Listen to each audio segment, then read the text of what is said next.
All right, today we're cracking open the digital toolbox, the one every great user support specialist keeps close. We're going to look past the basic know-how and get into the powerful software that really makes a technician shine. So, let's jump right in. You know, what is it that really separates the pros from the amateurs? It's not just what's in their head, it's what's on their hard drive. The real secret weapon is a killer, well-organized utility toolkit. So what do these utilities actually do? Well, think of them as the Swiss Army knife for your computer. They have a few key jobs. They help you figure out what's wrong and fix it. They let you find what you need in a snap. They can stop common headaches before they even start. And, this is a big one, they make you way better and faster at your job. But hang on, before you start downloading every cool tool you can find, we need to talk about the rules of the road. Because using this stuff, especially in a professional setting, isn't a free-for-all. It comes with some serious responsibilities. First things first, you gotta know what you're dealing with. You've got freeware, which is free to use, and this is a big but, it's often only for personal use.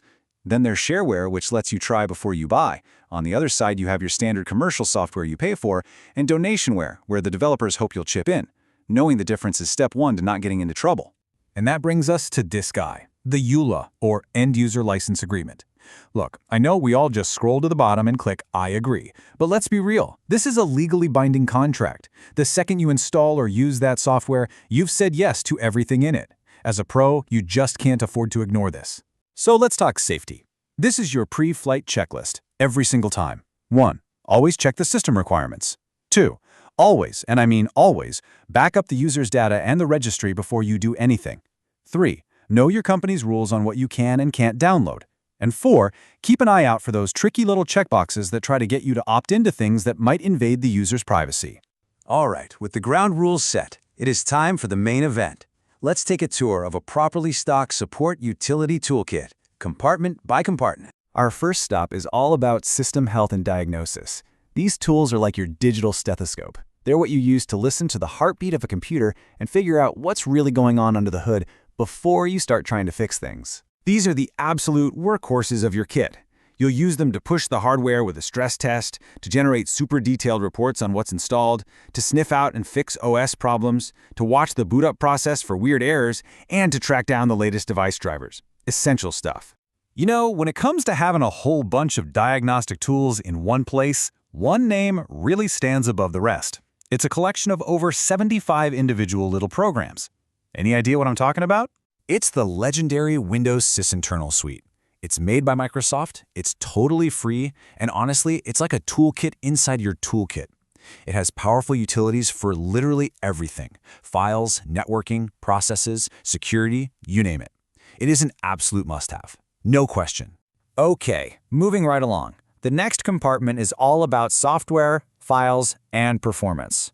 So, you've figured out the machine is healthy, now it's time to manage what's actually on it: the apps, the data, and how fast it all runs.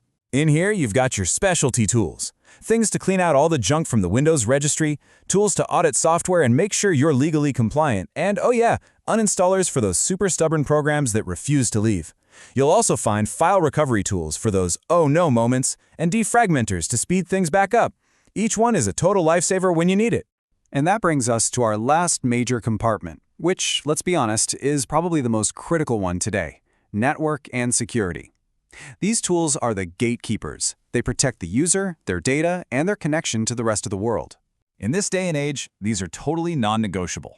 You need tools that can spot network bottlenecks, test internet speeds, and of course, a whole arsenal of scanners for viruses, malware, and all the other nasty stuff out there. This also includes monitoring the firewall, and, really importantly, tools to securely wipe a computer's data clean before it gets retired. And to use these tools right, you have to speak the language. A firewall, that's your digital bouncer. A rootkit, that's a sneaky bit of malware that opens a back door for its friends to get in. And a vulnerability is just any weak spot that an attacker could use to get through.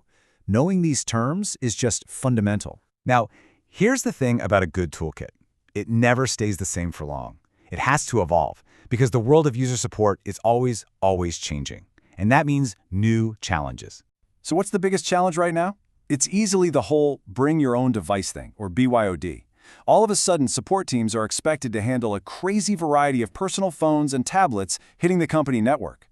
This opens up huge new security risks, makes data backups a nightmare, and means you have to know how to troubleshoot on Android, iOS, and Windows. So the big takeaway here is pretty simple. Your toolkit can't just be for PCs anymore. To be a real pro today, your kit absolutely has to include specialized mobile utilities for security, for diagnostics, and for remote access. You have to be ready for whatever device walks through the door. And this brings us to our final and maybe most important section. We've talked all about the tools, but now let's talk about you, the person using them, and what your professional responsibility really is. I want you to just read this quote for a second. When I download software, I always check the I agree box on an end-user license agreement. Who needs to read all that legal mumbo-jumbo anyway? That's a pretty common attitude, right? But is it a professional one? And that's the final question I want to leave you with. As a support professional, someone who is trusted with other people's data, with their systems, do you agree with that statement, or do you disagree?